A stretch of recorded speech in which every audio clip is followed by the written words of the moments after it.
I'm Kat. And I'm Hayley. And this is Night Classy. A tipsy night class teaching the oddities and curiosities you never learned in school.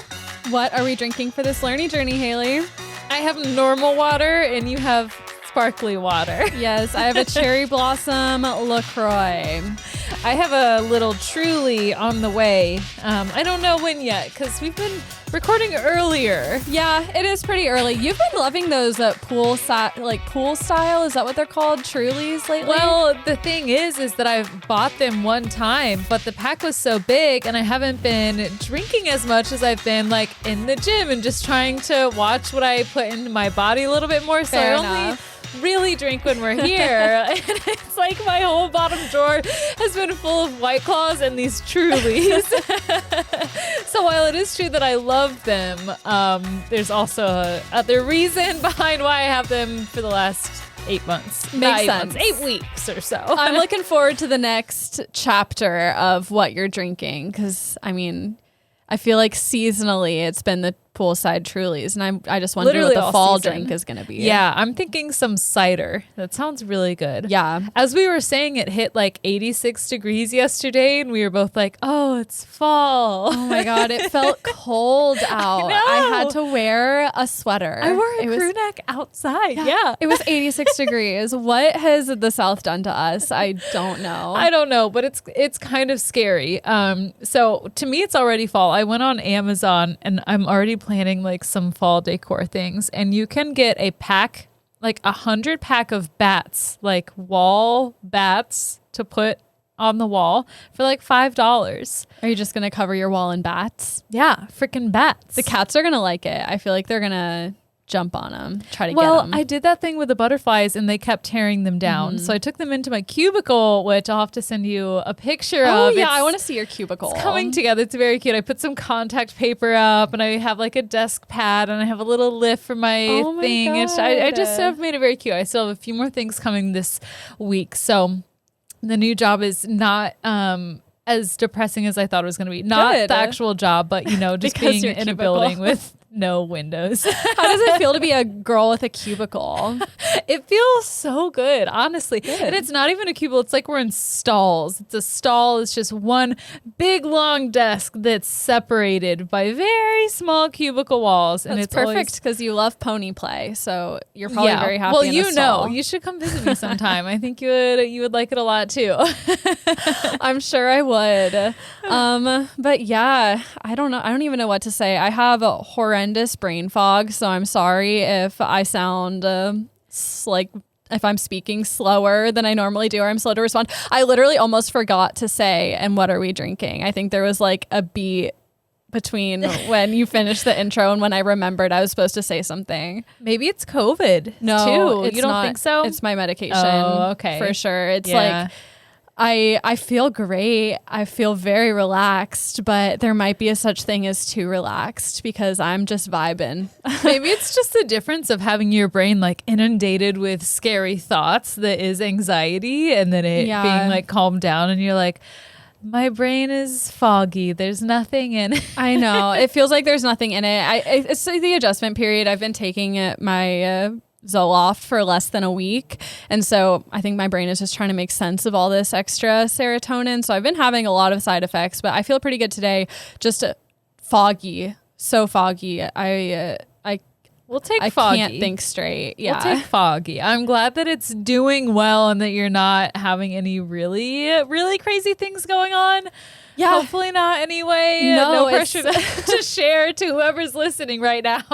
My biggest fear was that it would give me insomnia because that's a really common side effect. Luckily, though, I've been sleeping amazing because I'm tired all the time, but I've been sleeping through the night, and usually I have a hard time falling asleep, and then I'm waking up in the middle of the night and having intrusive thoughts and stewing on it and then not being able to go back to sleep. So that hasn't been happening. And also, weirdly enough, it's supposed to give you crazy dreams, and it has stopped me from dreaming. Like, I'm just so out that I don't dream anymore.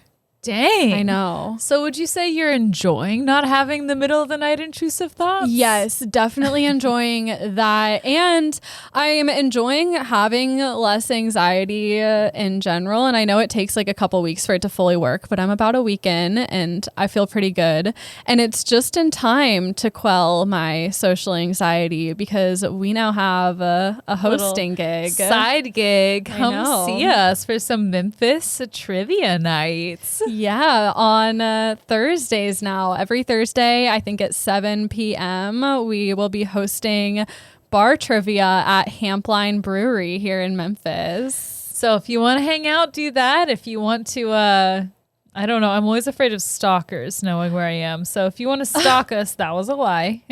I mean, if you want to stalk us, this is your opportunity. That's just the bottom line of it all. But yeah, shout out to Cerrito Entertainment and Kevin for hooking us up with this. It'll be really fun. We're doing our last little like training with him this coming Thursday, and then I think we'll be on our own. Yeah, spreading our wings. So come hang out with us. Yeah, if public speaking. We'll see how well this Zoloft really works because push it to the limit. Not my typical comfort zone. I know. I've always been so afraid to talk into microphones, and then I feel pretty comfortable now that we do a podcast. But anytime, like at the end of last school year, I said goodbye at a staff meeting to all of my teacher friends and everything, and my principal handed me the microphone. I was like, oh God, no, please. I don't want to speak on the microphone.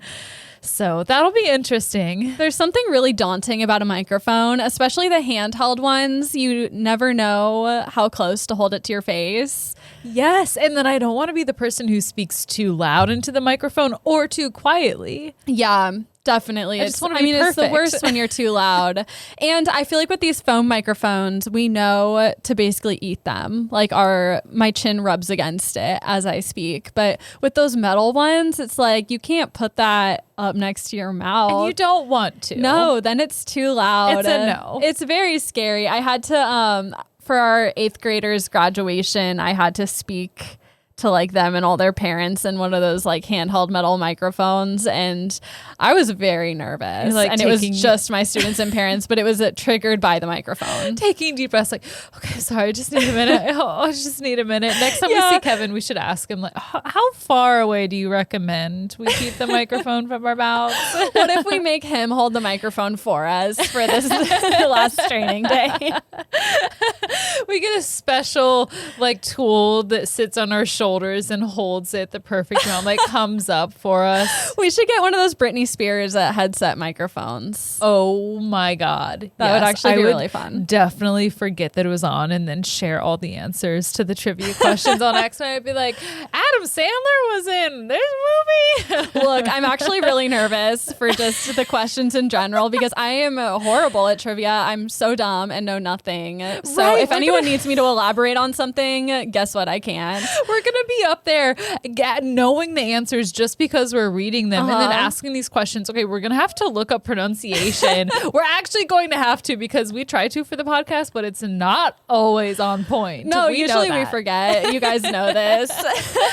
And when there's like this part of trivia where people get a handout and there's pictures on it. And the most recent one, there were like pictures of different like golf scenes in TV and movies, and he's like, yeah, and then when you go over the question on the mic, like describe the pictures, and he's describing them by listing the actors, and I'm watching him like, thank God he didn't ask me to do this because I don't know who any of these people are. I couldn't have named a single one. And I'd be describing it like, okay, there's 3 white guys on a golf course and they all look like grass. that. Yeah. They're all identical in that way. Sticks. Yeah. It's probably going to be a disaster. So if you want to watch us embarrass ourselves, now is your moment. That's right. We'll have to have Tommy and Alec come to trivia and ask them questions like and heckle us. Please help us. I also have another shout out other than our new trivia side gig. We have some new patrons that have been joining us. I'd like to give a shout out to Caitlin from British Columbia. Woo, I love all the Canadians stripping in. Me too. It's amazing. Just waiting on one of them to marry us though. Yeah. No one's stepped up yet. Are you the one?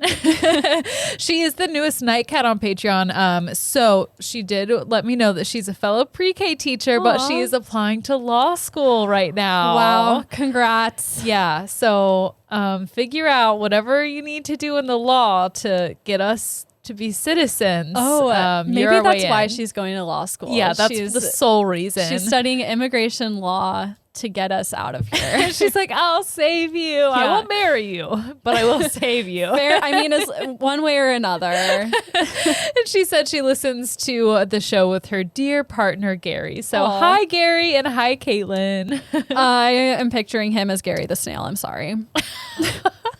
Yeah, that's why she didn't. She just partner, my life partner, my pet partner, my everything, my partner, Gary. I watched some My Strange Addiction last night, and it was the one where the woman was married to the carnival ride. And I'm so sorry, Caitlin, but all I can see is a Gary body pillow, and that's your partner, and that's who you listen to us with. A Gary, like a human body pillow, or the snail? Just the size, size of a human man. A human man. A human man. Okay. Yep. There's that brain fog. Maybe. Yeah. Who knows? Maybe it's just I'm loopy. Normal. I'm sorry. Yeah. Maybe these are just my innermost thoughts, and I no longer have a filter. She's comfortable sharing them with us.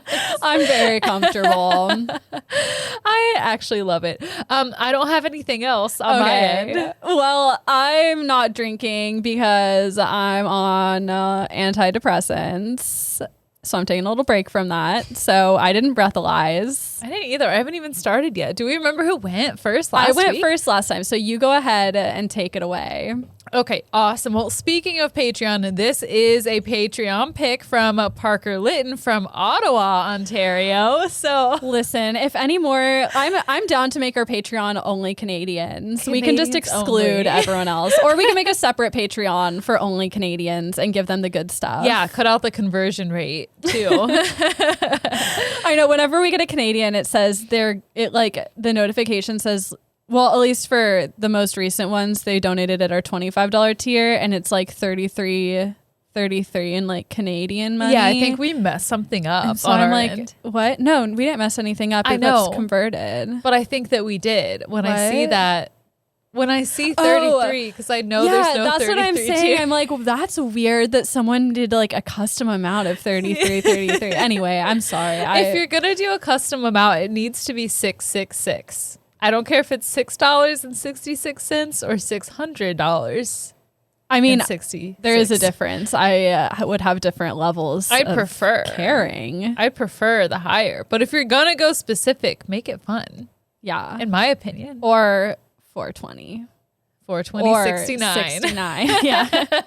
All the best numbers. Replace my teacher's salary and do 420.69. Well, anyway, let's get right to it.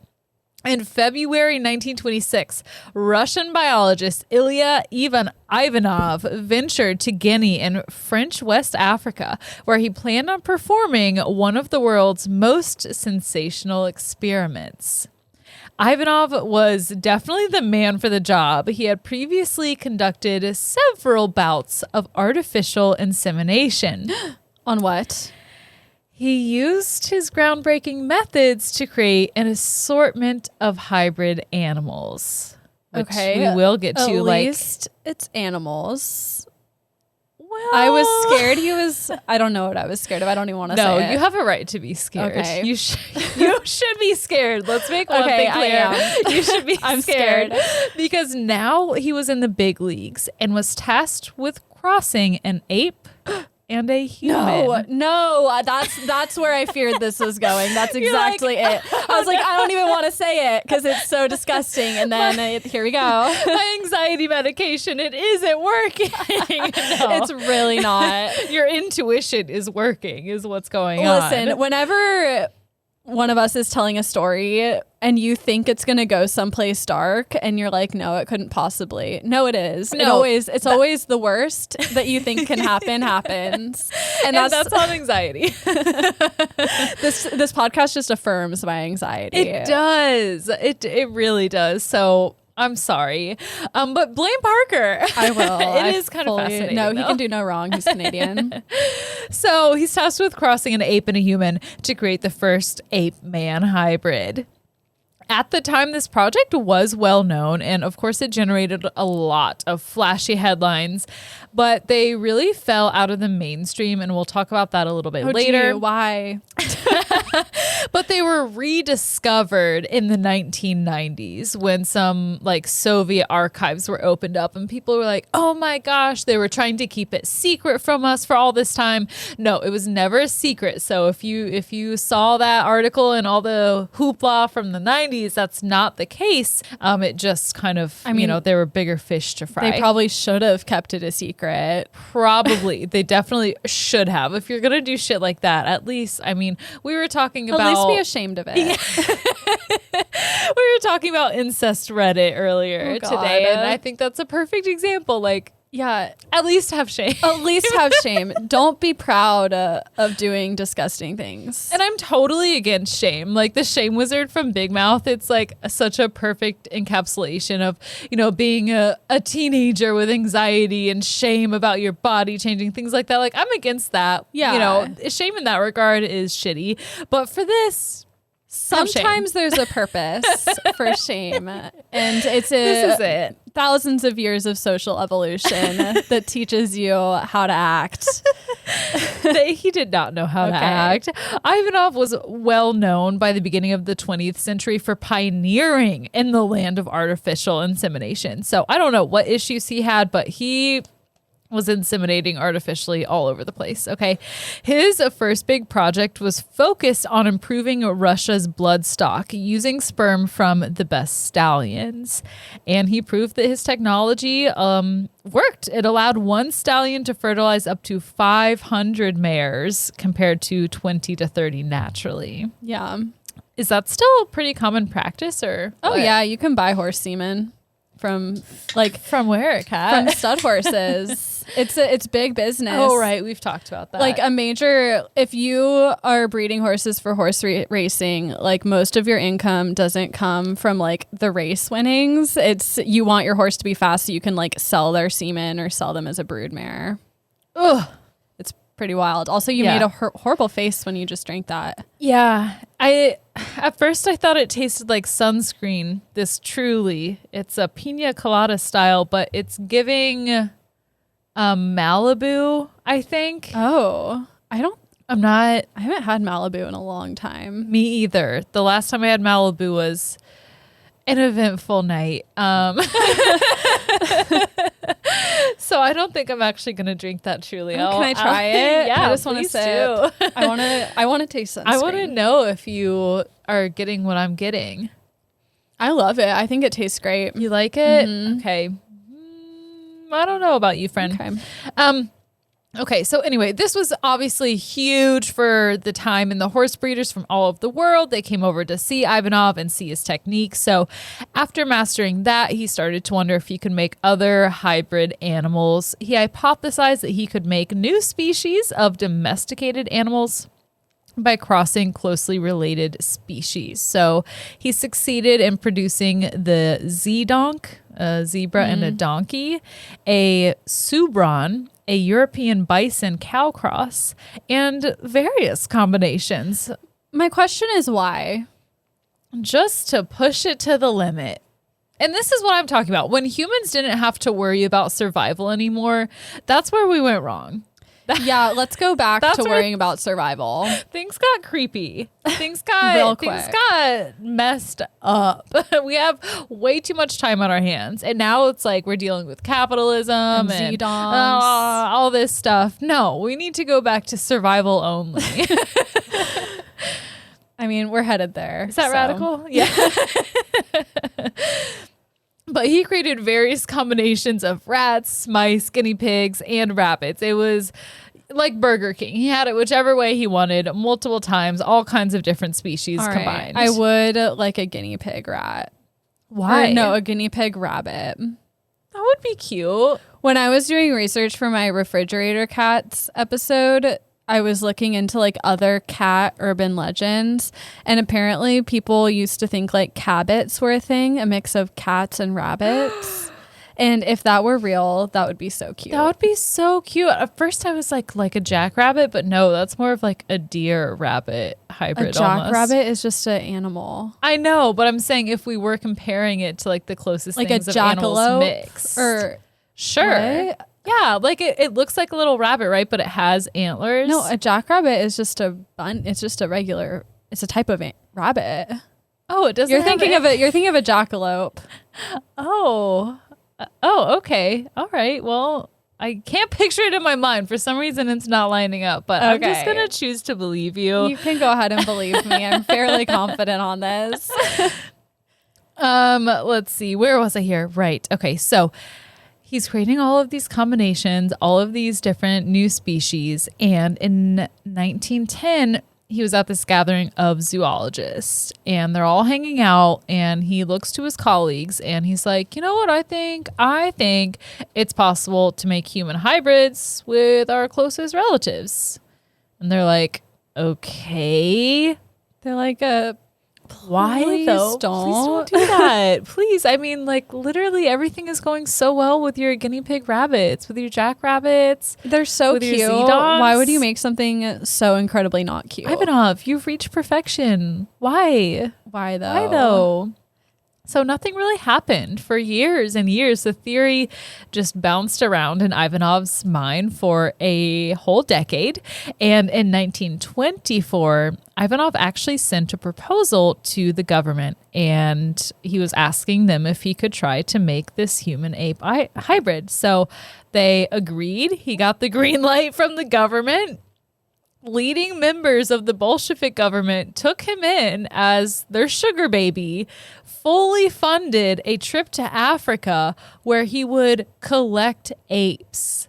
And okay, A, that's a big deal for the time. B, because having permission to leave the country was rare for anyone. And they were like, yes, 1,000 times yes, we love it. Ape-man hybrid, let's go.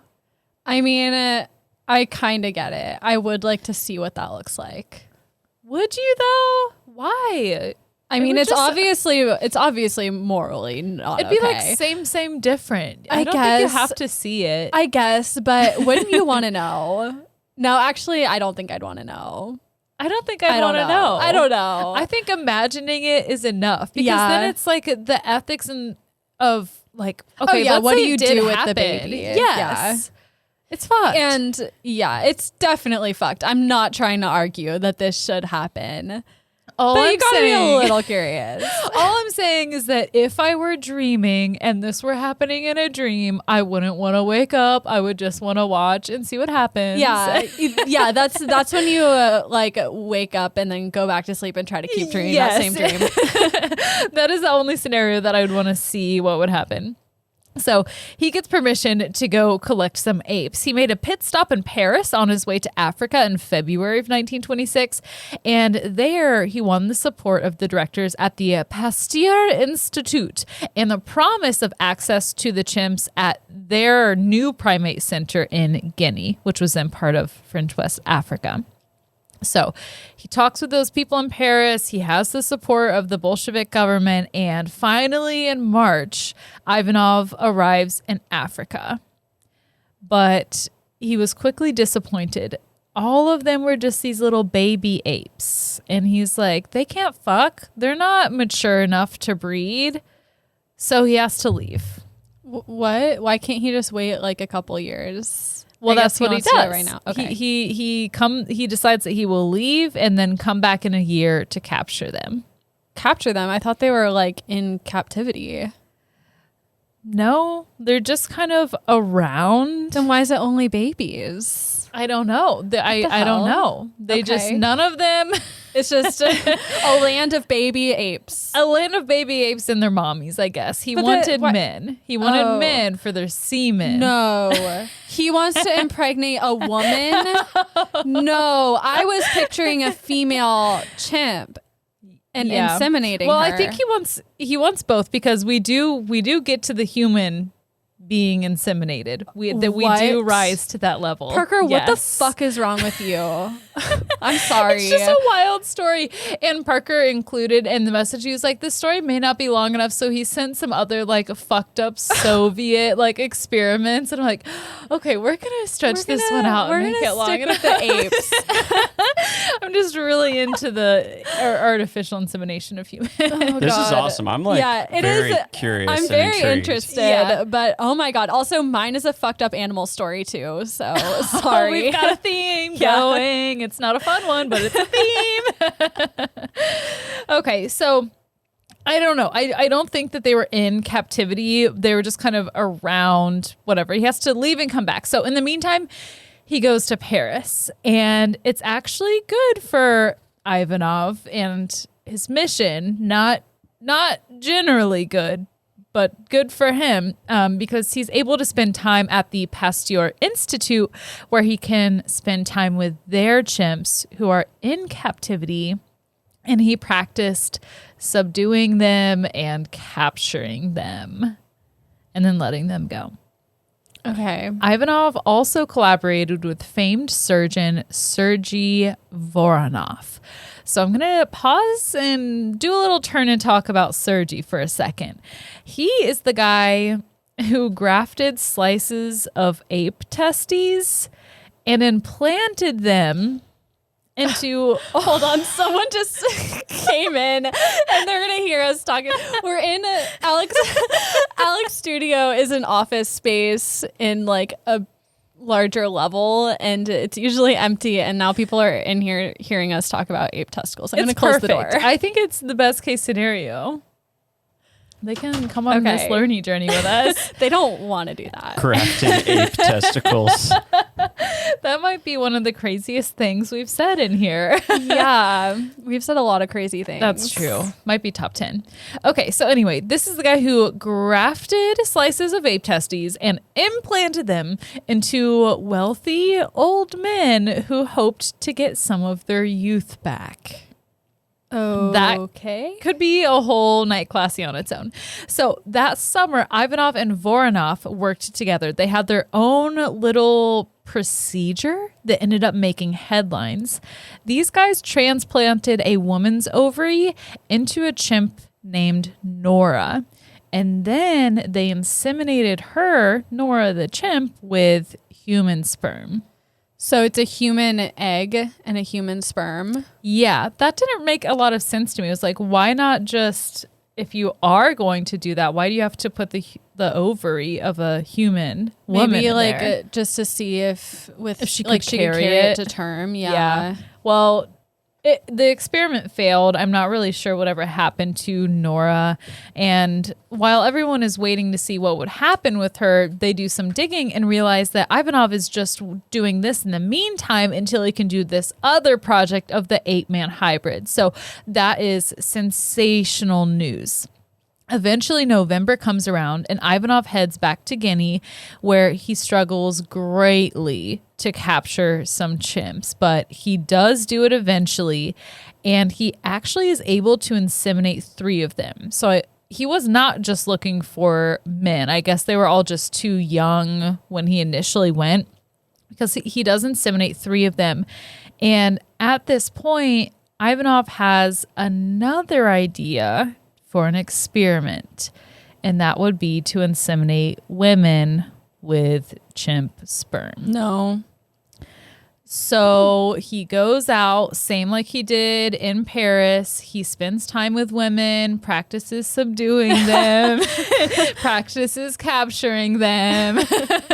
Just kidding, kind of. Ivanov knew that no woman in her right mind was going to volunteer for this. Yeah. So he plans to conduct this experiment on African women under the pretext of a medical examination. Oh, no. Thankfully, the French government steps in and they're like, God. no, don't. It's bad when like the French colonial leaders are like, this in is like fucking Algeria or wherever they were are like, this is too far for us. yeah, Like it's bad. That's when you know like what you're doing is really fucked up. Yeah, Ivanov is just using animals and people to explore his own curiosities. It's not, he doesn't even see them as people, sentient beings. Clearly it seems like to him, he's viewing the women on the same level. Yep. Oh, yeah. Totally. Oh my God. It's all so fucked up. I know. I'm so glad that he wasn't allowed to do that. I know. I almost shit my pants. Yeah, I was researching. And, he had inseminated these 3 chimps, but none of them were actually able to carry it, and they couldn't conceive a hybrid. So he was disappointed, but he decided to head back home, and he brought 20 chimps with him to stock a new ape nursery in the 20. In the subtropical Soviet Republic of Abkhazia, I think. And Apekazia. Sorry. Planet of the Ape Man. Nice. Thanks. Yeah, I'm quick on my feet. I'll tell you that. Oh no, I pressed a button and now my notes are all out of whack. Where am I now? What the heck? It took me all the way to the top. I'm sorry. Okay. So anyway, he brings these 20 chimps back to stock this ape nursery, and Ivanov pivoted. He knew that the best way to create a human-ape hybrid was to find women who were fully informed and enthusiastically consenting to carry a half-ape baby hybrid in the name of science. So now he thinks he can find them. Now he thinks he can. That, the French government was like, no. But he's like, well, surely, statistically, there has to be a woman out there who will do it. I know there is. There would be volunteers nowadays for this. Yeah. People are fucking insane. Oh, yeah. He found, they say, at least 5 women. Oh, my God. In that area who were, at least I think around that area, who were willing to do it in the name of science. Of fucking course. In the name of science, no. In the name of seeking attention. Yes, totally. And you would think, I'm sure, maybe there could be a financial backing to it. Yeah. It's like, well, if you do this, we'll take care of you for a year. Yeah, it's possible, like they were coerced, like they were women of desperately in need of resources. But I can also see people who don't need the resources wanting to do this for attention. Yeah, it's messy. Also, another thing, only 4 of the 20 chimps made it back to the nursery. What the hell? What were they doing with them? I think they were just really bad at taking care of them in captivity.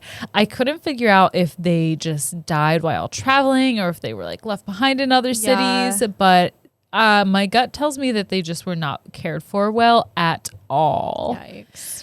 So the nursery starts looking for more chimps. Ivanov sets out to find a willing female volunteer, and he did find, again, at least 5 women. But like I said, the nursery didn't know how to take care of the chimps because each new one they brought in, they kept dying. Surprise, surprise. So by the time Ivanov was ready to start the experiment, there was only 1 adult male left, and his name was Tarzan. Tarzan was a 26-year-old orangutan, and Ivanov pressed on with him trying to get his sperm until Tarzan had a brain hemorrhage and died. What the hell are they doing to them? I don't know. I'm like, are they just strapping them to a machine that is just sucking them dry? Oh my God. Don't say it like I'm sorry. I'm sorry. It's just what came to my mind. I'm like, what would cause a really old orangutan to just brain hemorrhage? I am so disturbed. This is not okay. I know. I'm laughing because this is fucked. I don't actually think it's funny. It's not. And also, I was thinking, I was having a brain train. I also don't think that we should go back to just surviving. For anyone who might be coming for me, that is totally a joke. That was a joke. If you don't know that's a joke, I'm sorry. My anxieties now. Slide me some Zoloft. No, yeah. Oh, girl, I got Zoloft for days. So So Tarzan dies, and in a cable communication, Ivanov. Sorry. In the name of clearing our name, I would not give out my prescription medication. We just start apologizing for everything right after we say it. Yeah, I like within the context of a sentence where you were like, the orangutan got his dick sucked to death. You guys are like, by the way, sorry we mentioned that civilization should regress. Oh my God. You know, on Reddit, when you make a joke, you put like /s so that people know you're being sarcastic and don't come for you. I didn't know that. I want like a hand symbol to do. I guess that wouldn't help on a podcast. Yeah, we should have a special sound like, brrr. Oh yeah, when we're joking. Like, please don't come for me. Please don't get us canceled. It's a joke. Ever heard of it? Yeah, we need to do that because the amount of times that I've either gone on a brain train while we were still recording, like, oh my God, I hope everyone knows I was kidding. And or luckily, stayed up. that hasn't happened to us yet. Yeah. At least no one's like mentioned it. It happens on TikTok a lot, people in the comments, but People on TikTok just want to be mad. people on TikTok are a different breed, but it hasn't happened with our listeners because you guys are lovely and perfect, but Yes. we're waiting for the day that it does, which is why we're scared. Yeah, I have any day now. Yeah. So, anywho, Tarzan dies in his sleep very peacefully. Nothing bad ever happened to him. And a cable communication Ivanov sent to the woman who was planning on receiving Tarzan's sperm, he said, "The orang has died. We are looking for a replacement." He called it an orang. Yeah. He couldn't even spell it Couldn't right. even do it all. No, he couldn't even say Tarzan. Oh my God. Yeah. I just put together, are they called orang for orange? And they're Probably. orange colored? I never put that together. And a lot of the articles that I read were, I don't think initially, I think they were either written by someone who lives in the UK or were not initially in English. So some of them even spelled orangutan ORANG, and then second word, the rest of it, like TUAN, however it is. Yeah. So I don't know. Interesting. Yes.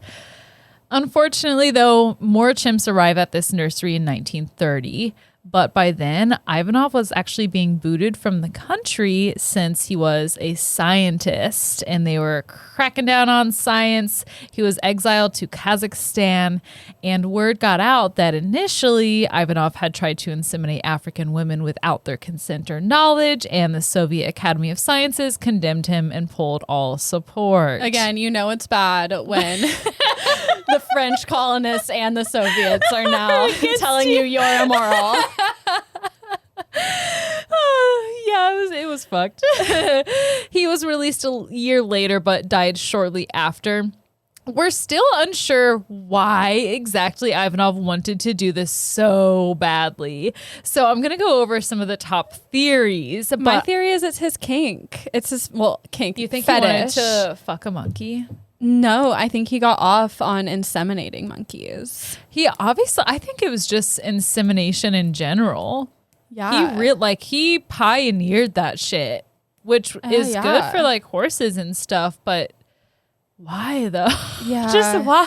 I mean, yeah, it makes sense for farm animals, but after that, why? Why'd it have to escalate? Yeah. This is also the 1920s when like the number one name was Eugene because of eugenics. And it was like such a fad that, I mean, this like predated World War II too when it got really out of hand. But Oh yeah. This I mean, it was we'll out talk of hand about from eugenics. the start, but yeah. I don't think it was as stigmatized as it is today because Well, it hadn't no, gotten because as people bad. hadn't.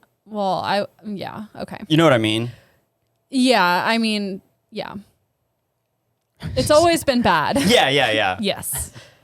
Okay, let me debunk one of the most popular theories with this. And okay, so it's been said that this research was done because Joseph Stalin wanted to have this super warrior soldier to build the Red Army.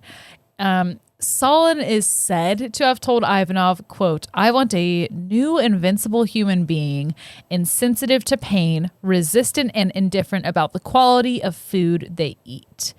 And this statement is just not true. There's nothing in the archives. There's nothing to document that it was actually ever said or that this is the reason why Ivanov did these experiments, but I think it's sensational and people tend to latch onto that. Yeah. So I'm glad that I diversified my research, because if I would have just gone with like a first YouTube video that I did to check it out, I would have been like, oh my gosh, like listen to this other crazy thing that Stalin said. And we've probably done that so many times. Probably. Yeah. It's crazy how much conflicting information there is like every time you research a topic. I know. So at least from what I can tell, that's not true. But on to the actual theories. So when Ivanov was initially sending his proposal to the Academy of Sciences, he painted the experiment as a way to prove that humans had evolved from apes, which is also not true. You know, we all evolved from like a similar, common ancestor. But similar idea. This guy, Alexander Etkind, who has done a lot of research on this, said, quote, if he crossed an ape and a human and produced a viable offspring, then that would mean Darwin was right about how closely related we are. And the idea was that if Darwin was right, they could prove it, and then it would crush religion, which was a big struggle for the Bolshevik government at the time. Okay. And if they could achieve this, it would be huge for the reputation of Soviet science and, of course, used for anti-religious propaganda. Another theory suspects the Bolshevik leaders wanted a way to keep their youth, and they thought it could be done by, again, using the glands of an ape for rejuvenation, getting that bolstering of testosterone, I suppose. It's crazy how humans never change. Do you remember, was it you who did Ancient Egypt? And talked about how one of us, I think it was you, talked about how they would like eat animal semen to like get their vitality back. I forgot about that. And like nowadays, I feel like there's like supplements on the market that you can get some places that are basically the same idea.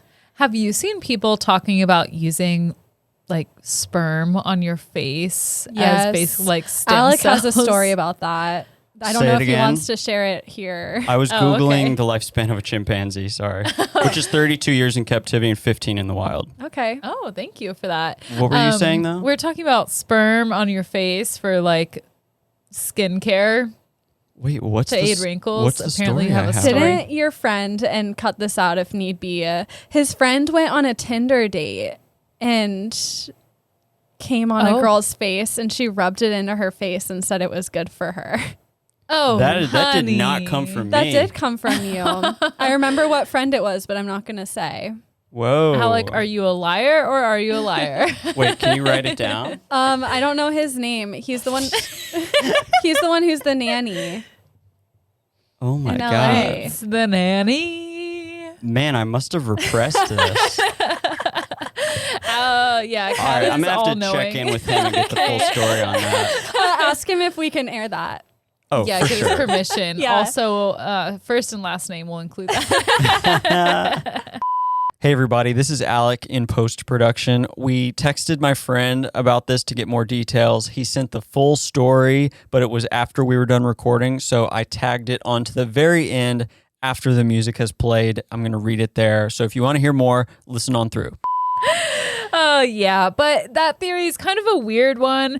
And an argument against it is that if you wanted to pause or reverse your aging in that way, then you probably wouldn't want to cover it up with such another like crazy sensational story. You probably just want to keep it as quiet as possible from start to finish. Yeah, and just like stick to the grafting of the testicles. Why are we impregnating someone? Yeah, y'all already had that. We've already been here. I would love to meet the women, though, who volunteered. I just would like to ask questions. Yeah, I think I want to stay far away from them. Understandable, too.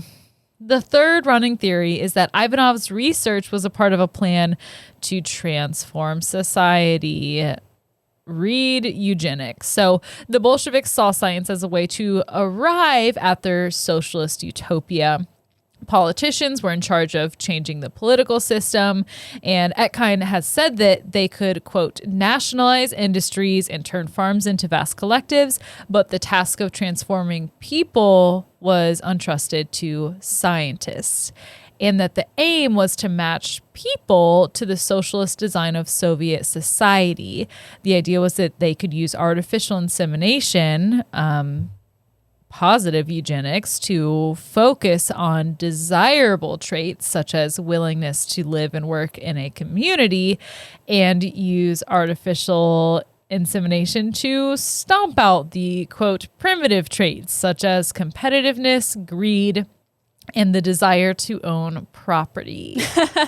Convenient that that's a primitive trait. Yeah. The desire to give all that you have to the government.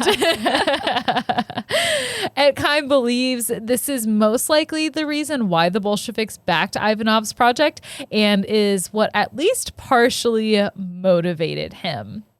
That is all I have about artificial insemination, apes, men, and hybrids. Thank you, Parker. No, thank you, Parker. Choosing this topic. You owe us. No, I'm just kidding, Parker. Great. That was fascinating. It really was. I had such a joy researching it, and he sent along some, links that I could use. That's always helpful. Love it. Maybe I blacked out. Did the women who volunteered ever actually get inseminated? No. Okay, good. They didn't. Okay. Yeah, thank God. Yeah. My sources are Blast from the Past, the Soviet Ape Man Scandal by Stephanie Payne and New Scientist, the Wikipedia page for Ilya Ivanov, and Scientific Ethics and Stalin's Ape Man Super Warriors by Eric Michael Johnson and Scientific American. Thank you again, Parker, for supporting us on Patreon and getting to choose this topic. I really enjoyed it. And let's hear a quick word from our sponsor. This episode is sponsored by BetterHelp.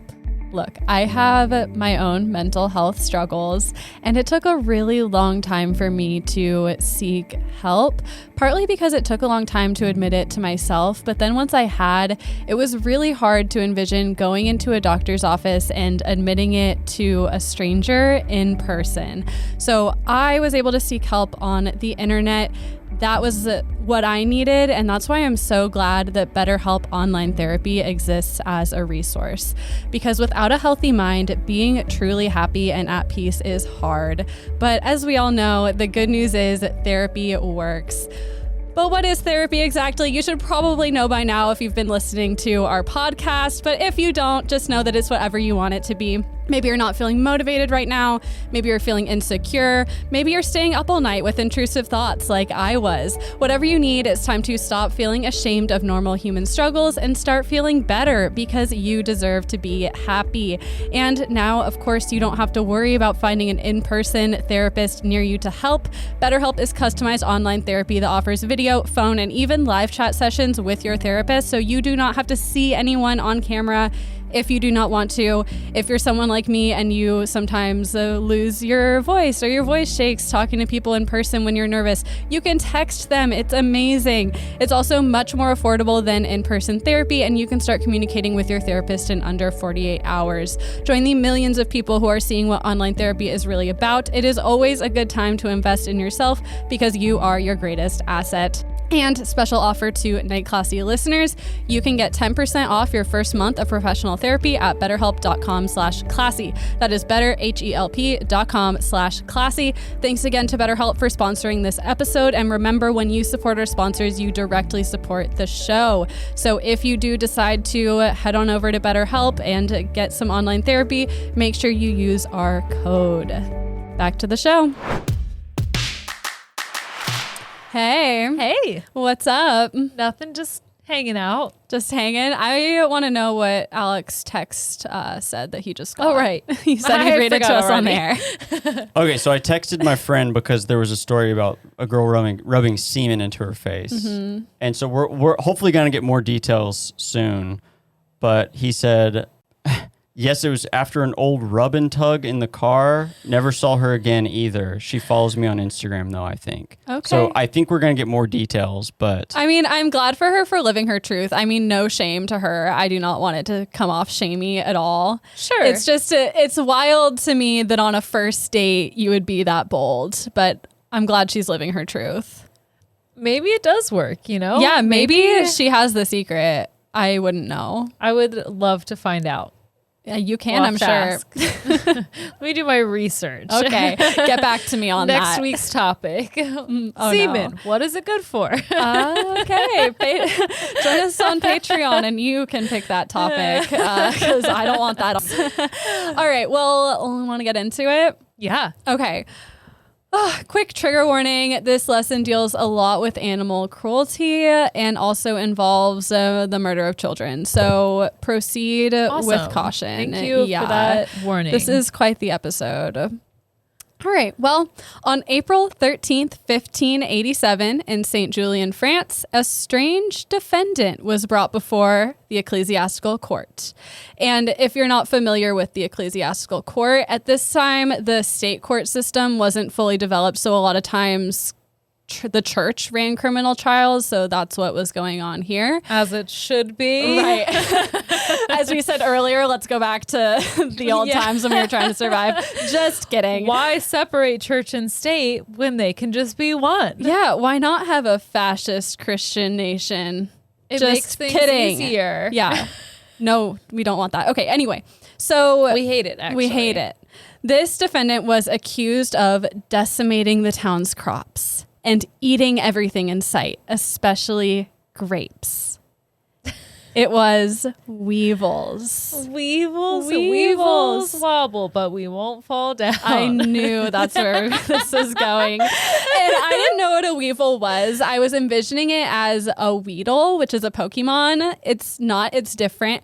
A weevil is a small beetle, and they typically infest grains, starches, and fruit trees. So it's an invasive, like, little bugger. I was thinking it was an animal, not even a bug. Oh, what did you think it was? I don't know. I thought it was like a little weasel. I thought it was a weasel something hybrid. A weevil. A weevil. A weasel would make sense. Weasel vulture hybrid. Ew, weevil. that would be disgusting. No, luckily it's just a beetle. And Antony Filiol was assigned to the weevils as their public defense attorney.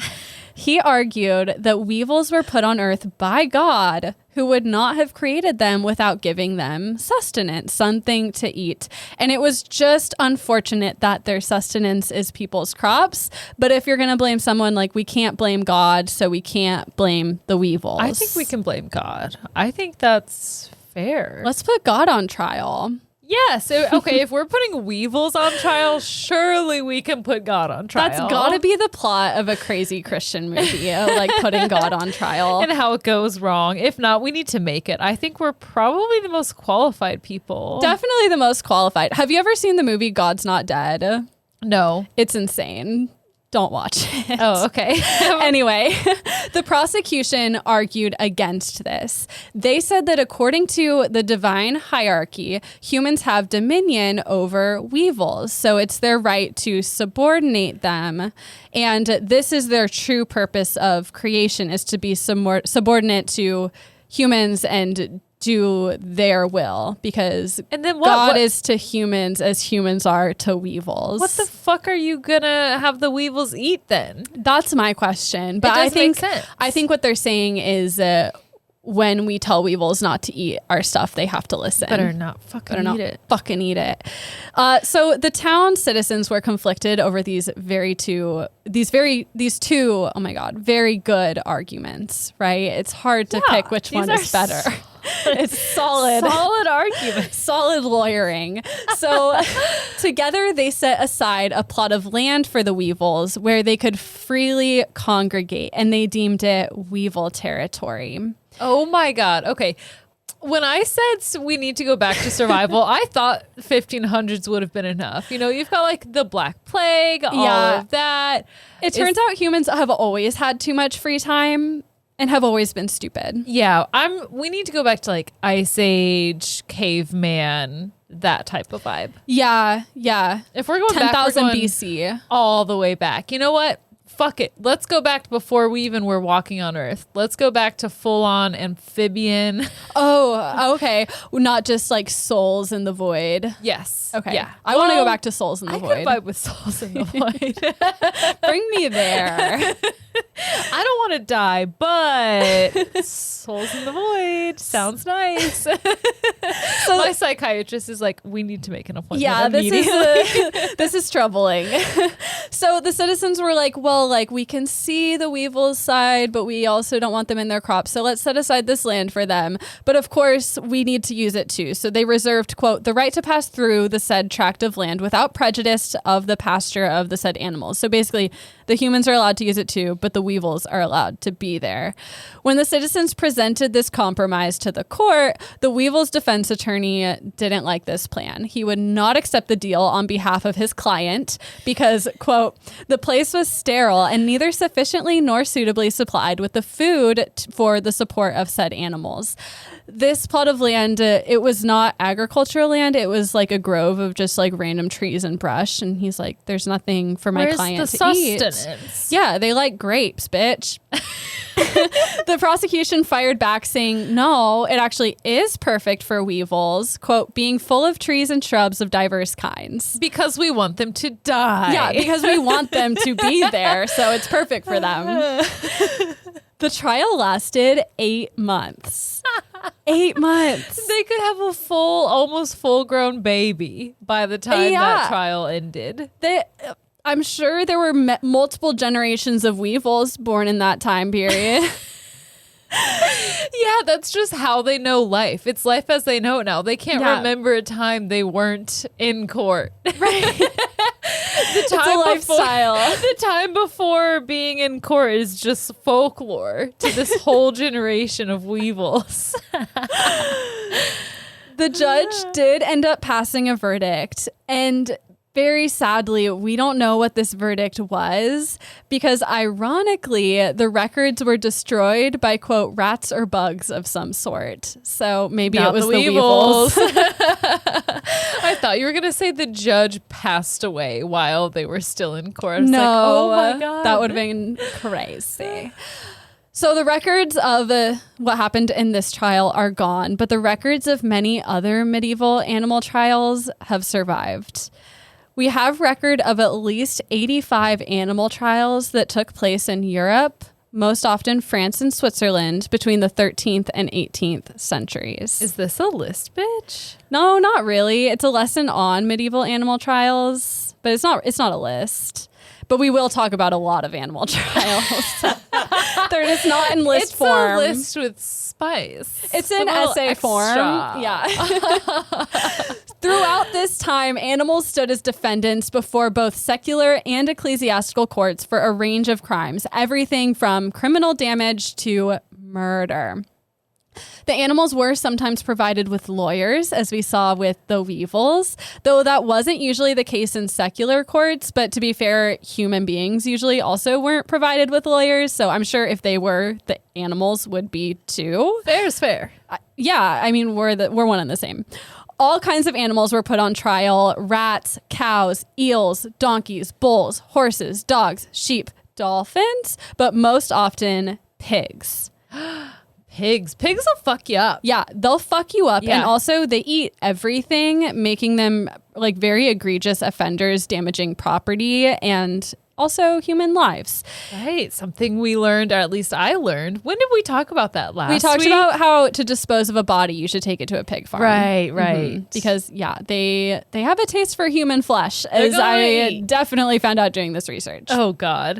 In 1394, a pig was hanged in France for eating a consecrated wafer. So a church wafer. What? Yeah. They hung it for that. Why? I mean, if humans can eat it, why can't, what was it? Pigs. A pig? Because a pig can't take communion because a pig has not been baptized. You don't know that. That's true. Have you been with this pig? I do wonder if they had baptized the pig, if it could have eaten the wafer. Probably. Yeah, I have questions. It's like, what are the rules? Or are they just made up? Did God say a pig can't be baptized? I don't think he did. I think that's up to interpretation, and I'm going to choose to baptize my pig. Yes. Yes, 1,000% yes. Thank you. All right, I'm glad we have that settled. Me too. I was worried about it. Me too. So that's a pretty light crime, but usually their crimes were much more serious. In 1379, 2 herds of pigs at a French monastery grew agitated and killed a man named Perignon Mouet. The pigs who murdered him were brought to trial, and so were the pigs that were simply onlookers. So he was killed by 3 pigs. They were accessories. And the rest were accessories to murder. And they were held accountable because, quote, their cries and aggressive actions showed they approved of the assault. Well, It sounds like they did. I mean, I see where this person's coming from. what else could it mean? Nothing. It literally could mean nothing else. It got the people going. It was provocative. The judge sentenced all the pigs to death for their crimes. But this was really bad for the monastery because their entire 2 pig herds were sentenced to death. This was a huge financial loss. Oh no, is it going to be scandal? Well, kind of. So the monastery's leader, Friar Humbert de Pieteux, wrote to the Duke of Burgundy, begging him for a royal pardon for the onlookers. He agreed that the 3 pigs who did the murder should be hanged. Like, Yes, those ones can go ahead course. and face judgment for their crimes, but the rest deserved a pardon. And the Duke, quote, lent a gracious ear to this supplication and ordered that the punishment should be remitted and the swine released. So they were so it's not executed. It's not all just willy-nilly craziness. Yeah, there Okay. is, like, weirdly enough, as strange and absurd as putting animals on trial is, like, sometimes it's, like, very sane and the animals do get pardoned. So it's almost better in a way than just, like killing them immediately, you know, putting them on trial. I don't know. It's complicated, and we'll get a little bit into why and what purpose these trials served. Okay. But in the meantime, we don't know how these pigs were executed. We don't have the exact records, but usually they were executed the same way that human offenders were, which at the time was typically being hanged or burned alive. Oh, God. Yeah, I told you this was graphic. Yeah. And pigs murdered a lot more people than you might think. It seemed like every other case I read was a pig killing someone, usually a child. So were they hungry or were they just like pissed off all the time? Do Well, we have any theories? pigs were allowed to just kind of roam free in a lot of these medieval towns, and people would leave their babies and children unattended because they had to work. So I think the pigs were just hungry. Oh no. Yeah, that's pretty gnarly. fucked up. On June 14th, 1494, a pig was arrested for having, quote, strangled and defaced a young child in its cradle. Oh no. Yeah, I told you this was fucked up. In court, witnesses stated, on the morning of Easter Day, as the father was guarding the cattle and his wife Gillian was absent in the village of Dizzy, the infant being left alone in its cradle, and the said pig entered during the said time and the said house and disfigured and ate the face and neck of the said child, with the consequence of the bites and defacements inflicted by the said pig departed this life.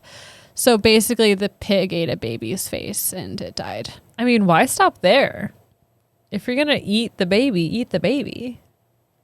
Maybe the face Right? is the best part and it was full. This is so fucked up. I'm But so there's sorry. no me. I'm just saying, like, if you're if you're out for blood, I don't know. I guess just eat the whole thing. It's only a baby. If you're All right, so hungry, that's Hayley's take, you guys. If you're so hungry, I'm thinking maybe it okay, wasn't so hungry. Maybe it got Maybe it's full. an evil pig. Maybe it clearly is an evil pig. It ate a baby. The judge ended up Makes me think of Austin Powers. I ate the baby. yeah, that's what I was thinking too. The judge ended up convicting the pig, who at the time was being held in jail. So they would put these animals in jail, and sentenced it, quote, to be hanged and strangled on the gibbet of wood near the adjoining gallows and the high place of execution. So they were executed in the same place as people, just like people. And like I just said, pigs killing human babies comes up a lot in these trials. In 1386, a pig in Falaise, France, was convicted of killing an infant. And this is such a creepy detail. For the execution, the pig was dressed in a waistcoat, gloves, pants, and a human mask for its hanging. Ew. Yeah. The local government financed this and even bought the hangman a new pair of gloves for the event. So why? Because I think these executions were a spectacle. It seems humanize it a little bit, or humanize it, but also it's a way for people to enact revenge. Like it killed a baby, so people are outraged, and they want to like make this as much of a spectacle as possible, and I think just get out their anger and also enact some kind of control over a situation they probably felt powerless over. Totally. Like at the time, you have to leave your children unattended, and like pigs running through the street, that's just how it was. So I think it was just grasping at trying to like feel like you're controlling this situation and getting retribution. Yeah. You killed my baby when I specifically asked you not to. And like this all sounds crazy, right? Yeah, right. Yes. But we still do it. When an animal kills a person, it's euthanized. You know? Yeah. Even if like there's not really a risk of it killing Rip Harambe. again. Yeah, exactly. Like Harambe was a zoo animal. It's not like he was going to kill another child. It's not like he did it purposefully, but he was euthanized. That's what we do, right? Mm-hmm. That's the order. That's how we do things in our society.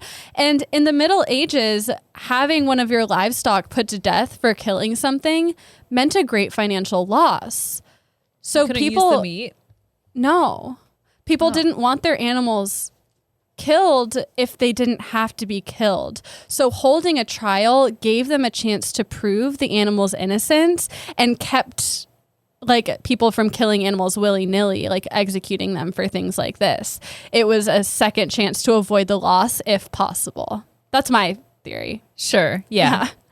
Can I cut in because I'll edit this out, but you're doing the executed thing from Pokemon again. Oh God. It's executed. Thank you. You can leave that in. And such was the case of this, like trying to avoid loss. Such was the case in 1457 in Savigny, France, when a sow and 6 of her piglets killed a 5-year-old boy.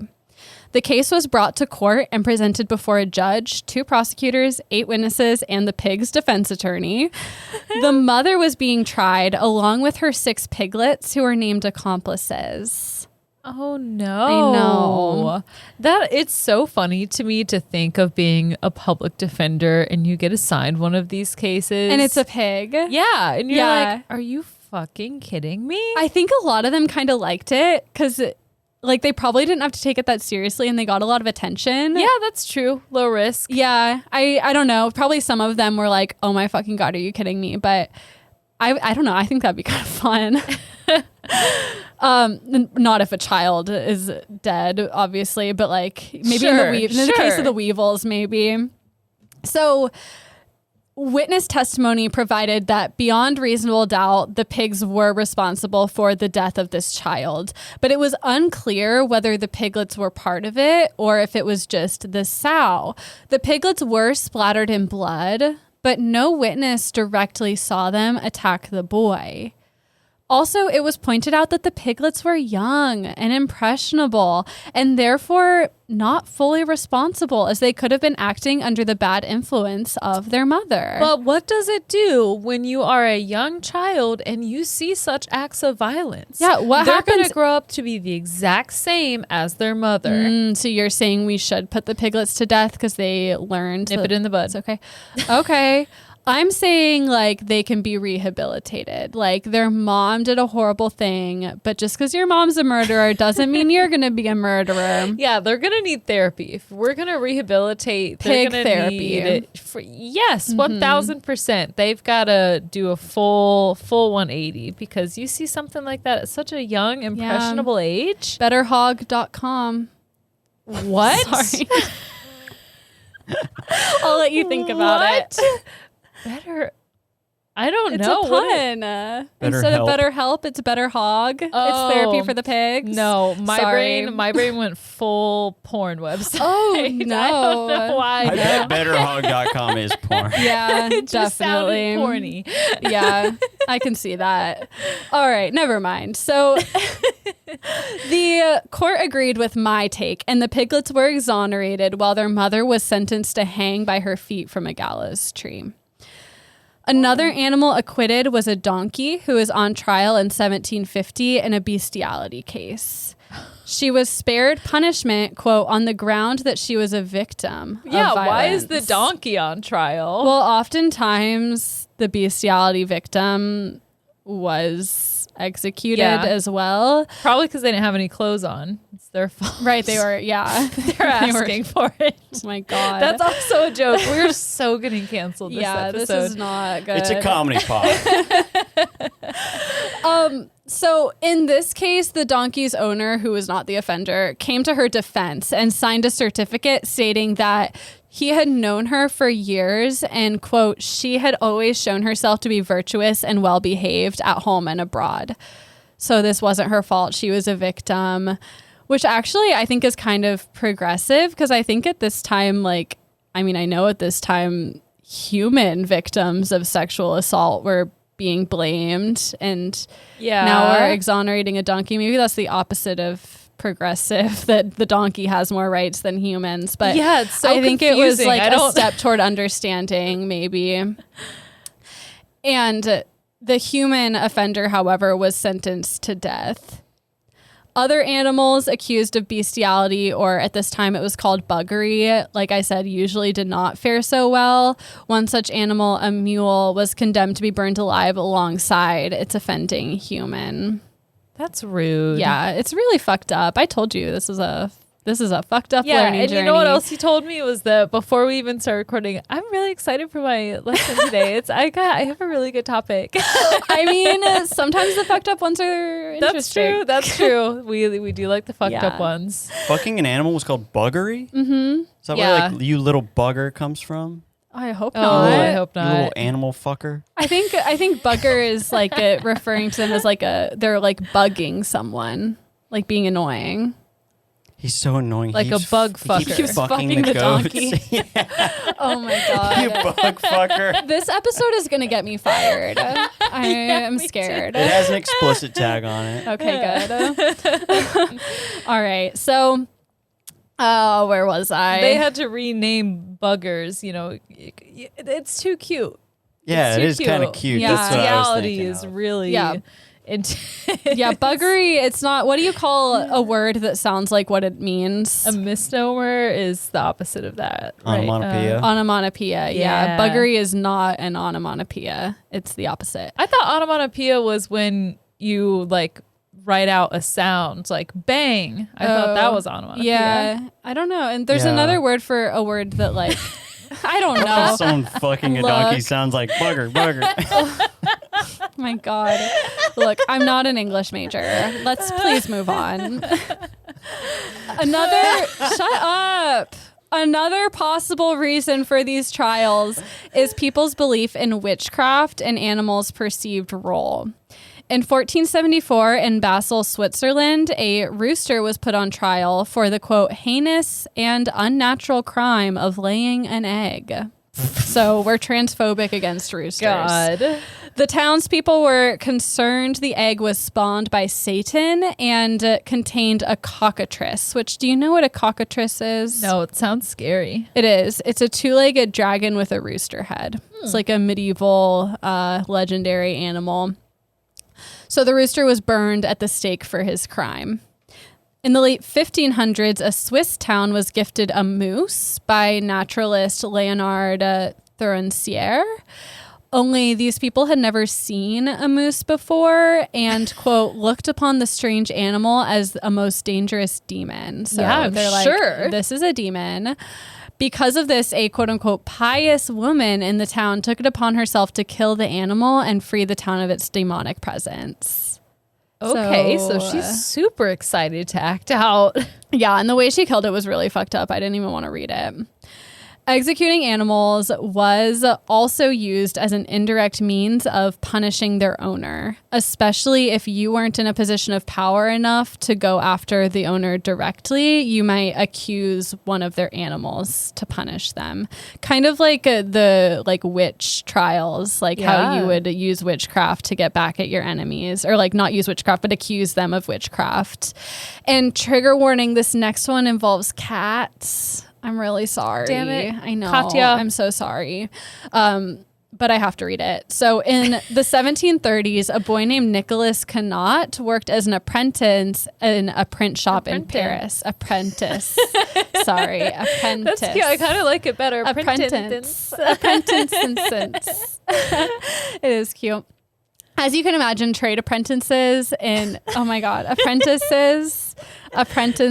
And I told you I had brain fog. Forgive me. I like it. I say keep it up. I think you should edit every word.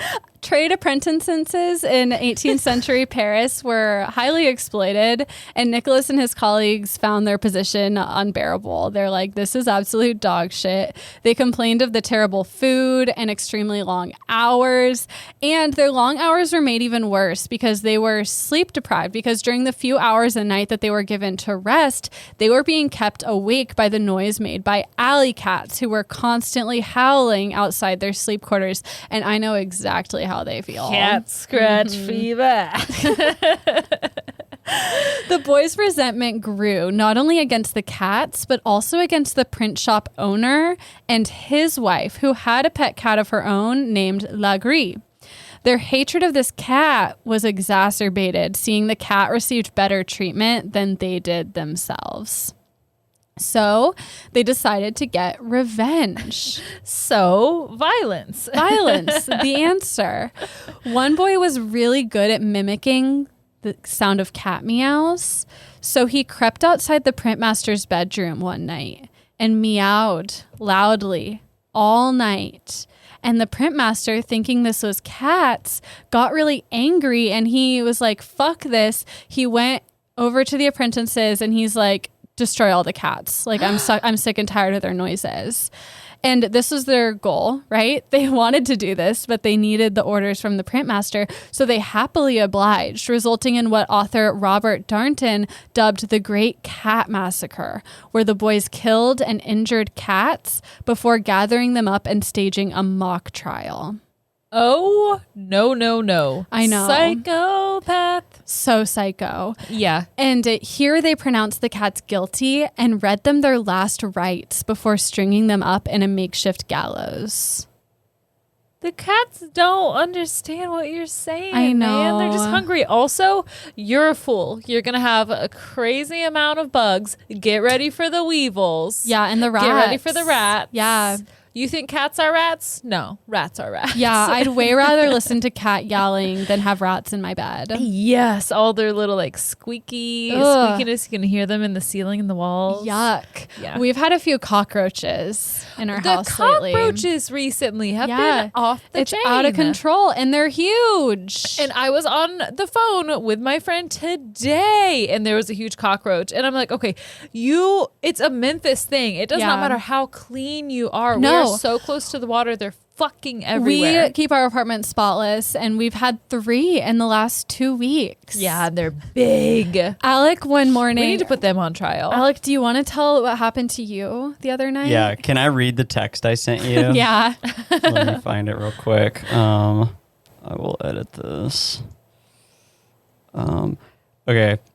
At 11:26 p.m. If you wake up before me, there's dish soap spilled all over the kitchen. I'll clean it up in the morning. Was setting up the coffee and a fucking enormous roach crawled up the washer. I grabbed the closest weapon, the dish soap. Got him good, but too tired to clean it up. So I woke up, and I'm so glad he sent me this text, because it looked like someone with dish soap for blood was murdered in our kitchen. Oh, there was blue God. dish soap splattered everywhere. all over, just against the washing machine where the roach was. Okay. But it was very alarming. It's a pro tip for anyone that doesn't know. Soap and soapy water kills roaches instantly. I didn't know that. Yeah. Okay, I'm going to need to get a little spray bottle. I know, because our cats are fucking useless. They just watch them. Yeah, they don't or actually they play get with them. them. They toss them up in the air. It's disgusting. So among the massacred cats was the mistress's beloved cat, Legree. When she saw her cat strung up with the others, she flew into a fit of sadness and rage, but there was nothing the master could do about it because he had ordered the killing of all the cats. He'd authorized this. So that's how they got their revenge. And executed animals, especially pigs, could serve as a public warning, right? Control your animals or they will be killed. We can try our best to rationalize and come up with reasons for animal trials, and many historians and scholars have tried. Aside from the reasons we've already discussed, people have argued that medieval humans viewed animals as part of God's dominion and therefore culpable to the same rules and morality and therefore punishments as humans. So maybe that's why. It's also possible that because farmers back then spent so much time with their animals and depended on them so much, they personified them more than we do today. And I could see therefore that. thought that these trials made sense. But some of these trials were just so nonsensical that you have to wonder if sometimes people just did it for their own entertainment. They were really fucking bored back then. Like, I get it. I get it. And it seems like some of the lawyers thought it was fun representing animals and coming up with clever arguments in their defense. A good challenge. Yeah. For instance, the 16th century attorney Bartholomew Chesnay defended the town's rats after they'd eaten a field of barley. He claimed his clients regretfully could not appear in court because they were afraid of the town's cats. Well, if they hadn't executed all the or if they would have executed all the cats, maybe that's the problem. Offending rats were actually often served with letters from the court ordering them to leave the residence where their presence was undesirable. You've got to document. That's that right. shit. They asked them nicely before they killed them. That's right. It's progressive discipline They had policy. due notice. Yeah. Oftentimes, ecclesiastical trials resulted in the offending vermin being banished from the area. In a 1519 case, the judge ordered all the mice to leave the commune of Stelvio, but granted them safe passage against cats and dogs and gave pregnant and infant mice an extra 14 days to evacuate. Oh my gosh, is that like the gestational period for mice? It's like, okay, you can birth here, but then you got to go. Maybe. I think it's just like, it's a little harder to move when you're pregnant. You need some extra time to Sure. pack up your things. That's so Give them some funny. grace. And I feel like in some ways you can look at these trials as the beginning of animal activism. Like instead of killing animals outright, we were giving animals the same rights as humans. And of course, these often ended in animal cruelty. I'm not denying that or saying these are a good thing, but I think it's like the first inkling we have of seeing animals as more than just property. Yeah, that's a good point. Yeah.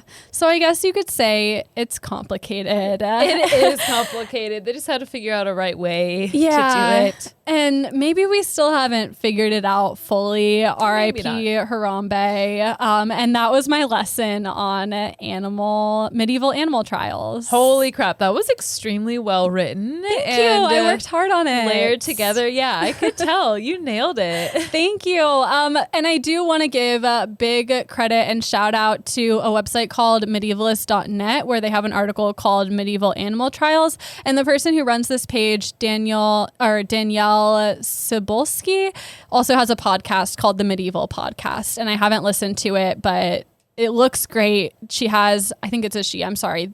I don't know for sure. They have historians on and interview them. It looks really cool. I'm going to check it out. You should too. Their article on animal trials was great. Thank you to them. I got other information from an article by Matt Simon on Wired.com called Fantastically Wrong, Europe's Insane History of Putting Animals on Trial and Executing Them. A Slate.com article called Beastly Justice by James McWilliams, and the Animal Trial Wikipedia page. Wonderful. Thank you for that. Thank you. Thank you for listening. I'm sorry for how horrible so much of that was. We like the fucked up things. Yeah. What are you going to do? Sorry. That's Gabagool. just gabagool. Gabagool. Madonna. Not a big. yeah, there you have it. Thank you for listening. I'm delirious. Okay, thank you. You want to shout out Parker one more time? Thank you, Parker. We will have another Patreon pick coming up next week. Yes. So if you have a great idea or a lesson topic that you want us to cover, you can actually pick your own topic on Patreon. There are other perks as well. We have our monthly cocktail hours where we all get on Zoom and we drink if that's what you want to do or you don't, but we all get to talk to each other and hang out. I love getting that time with you all. We have our extra shows. We're going to be recording a next batch of trivia soon where we go back to our super old episodes because we have been making this podcast for almost 3 years now. Jesus, 2.5 can you years believe that? Yeah, so a long Yeah. time. We're going into the backlog and Alec is quizzing us to see what we remember. It is truly amazing to see what we do remember and also what we don't. Yeah. There's, some fun little fights and things like that in there. Yeah, and if you want to play along at home, the episodes we're covering this month are Night Classy episodes 13, 14, and 15, which includes our worst episode of all time, episode 13. Lucky number 13. Welcome. So become a night cat on Patreon, and you get to hear that. That's right. And then, of course, there is List Bitch, our extra Patreon show where we do what we do in our normal episodes, but we have a very specific format. It has to be list. So last time I did, for example, ethical animal experiments conducted in history. Yeah. We took a hard turn. This is the opposite of that. You've done ancient torture methods. Yeah, last month I did weirdest laws in every state. Yes. Oh my God. Yeah. That one was so fun. So sometimes it's the fucked up things. Sometimes it's not. Sometimes You'll it's just a have little to. lighter. Yeah. You just have to tune in. And then, of So course, Russian roulette. we have discount codes for patrons, things like that. If you cannot support financially on Patreon, that's totally fine. We love y'all no matter what. If you're still listening, thank you for being here. And I'm going to throw it over to Kat because I don't know what all she says at the end of every single episode. Well, if you don't want to support us financially or you cannot, obviously we understand. We have all been there. And there are other ways to support us. Tell a friend. Copy the link to this episode right now, wherever you're listening to it. Right. Plug it into your text messages and send it along. Your friends will think, wow, you're so cool listening to an indie podcast that has only under 200 reviews and I've never heard of it. Like, you're such a cool hipster and a manic pixie dream girl, and I wish I was like you. So if you want your friends to think that about you, send it along. And do all the things. Rate, review, subscribe. Thanks. We like you. We love you. We need some more of you. Yeah. Love you. 3, 2, 1. Class dismissed. That was a fun episode. Yeah, it was. Great episode.